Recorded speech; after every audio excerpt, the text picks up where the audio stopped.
আসসালামু আলাইকুম। সকালে আপনাদের খবর দিয়েছিলাম যে জামায়াতের আমির ডাক্তার শফিকুর রহমানের চিকিৎসা সংক্রান্ত একটি বড় আপডেট পাওয়া যেতে পারে।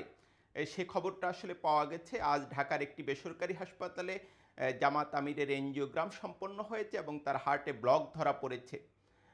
যেটা জানা যাচ্ছে যে এই পরিস্থিতিতে তার বাইপাস সার্জারির প্রয়োজন হবে এবং আগামী শনিবার বাংলাদেশেই তার বাইপাস সার্জারি হবে। জামায়াত আমিরের খুবই ঘনিষ্ঠ একটি সূত্র এ তথ্য নিশ্চিত করেছে।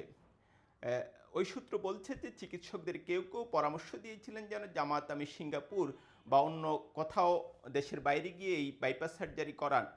কিন্তু তিনি তার দেশের চিকিৎসকদের উপরই আস্থা স্থাপন করেছেন এবং তিনি বলেছেন যাই হোক না কেন তিনি তার দেশেই এই চিকিৎসাটা নিতে চান। আমরা যেটা জানি যে গত ১৯শে জুলাই ঢাকায় জামায়াতের যে সমাবেশ চলছিল সেখানে বক্তব্য দানকালে ডাক্তার শফিকুর রহমান অসুস্থ হয়ে পড়েন।